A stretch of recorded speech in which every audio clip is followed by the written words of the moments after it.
जय भगवत गीता जी की।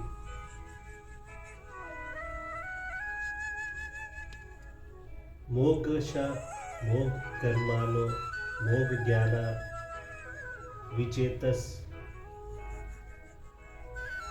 राक्षसी मासुरी चैव प्रकृति मोहिनी श्रिता।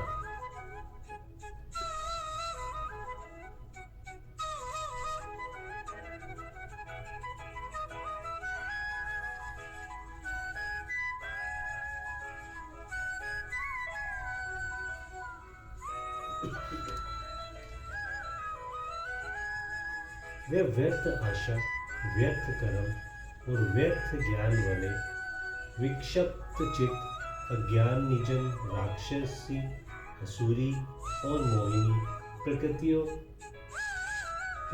को ही धारण किए रहते हैं। मोक्ष पद का क्या अर्थ है? जिनकी आशाएं व्यर्थ हो उनको मोक्ष कहते हैं। भगवान के प्रभाव को ना जानने वाले असुर मनुष्य ऐसी निरर्थक आशा करते रहते हैं और जो कभी पूर्ण नहीं होती, इसलिए उनको मोक्ष कहते हैं। मोक्ष कर्मान पद का क्या अभिप्राय है? जिनके यज्ञ दान और तप आदि समस्त कर्म व्यर्थ हो, शास्त्रों फल देने वाले ना हो, उनको मोक्ष कर्मान कहते हैं। भगवान और शास्त्रों पर विश्वास न करने वाले विषय पामपर लोग शास्त्र विधि का त्याग करके अश्वत्थामा पूर्वक जो मनमानी यज्ञ आदि कर्म करते हैं, उन कर्मों का उन्हें उस लोक या परलोक में कुछ भी फल नहीं मिलता, इसलिए उनका मोक्ष कर्मान कहा गया है। मोक्ष ज्ञाना पद का क्या अभिप्राय है? जिनका ज्ञान व्यर्थ हो, तात्विक अर्थ से शून्य हो और युक्ति युक्त ना हो, उनको मोक्ष ज्ञान कहते हैं।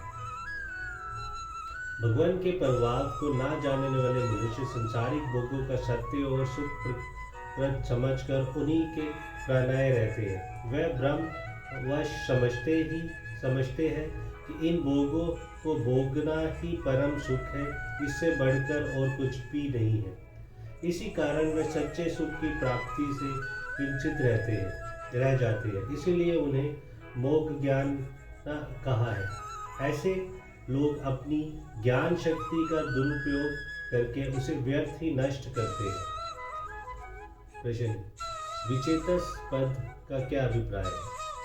जिनका चित्त विक्षिप्त हो, संसार की भिन्न भिन्न वस्तुओं में आसक्त रहने के कारण स्थिर न रहता हो, उन्हें विचेतस कहते हैं। आसुरी प्रकृति वाले मनुष्यों का मन प्रतिक्षण भांति की कल्पनाएं करता रहता है, इसलिए उन्हें विचेतस कहा गया है। राक्षसिम, असुरिम और मोहिनीम इन विशेषणों के सहित प्रकृति का क्या भाव है और उसको धारण किए रहना क्या है?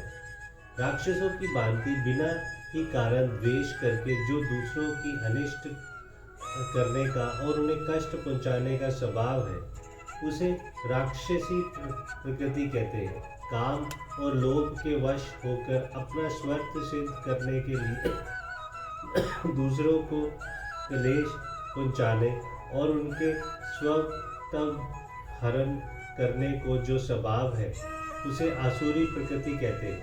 और प्रसाद या मोह के कारण किसी भी प्राणी को दुख पहुंचाने का जो स्वभाव है, उसे मोहिनी प्रकृति कहते हैं। ऐसे दुष्ट स्वभाव का त्याग करने के लिए चेष्टा ना करने पर उसी का उत्तम समझकर पकड़ने रहना ही उसे धारण करना है। भगवान के प्रभाव को ना जानने वाले मनुष्य प्राय ऐसे ही करते हैं, इसीलिए उनकी उक्त प्रकृति के आश्रित बतलाया है। यहाँ एव के प्रयोग से क्या तात्पर्य है? एव से ये बात दिखलाया गया है कि वह ऐसे असुर स्वभाव के ही आश्रित कर रहते हैं, देवी प्रकृति का आश्चर्य कभी नहीं लेते। जय श्री कृष्ण।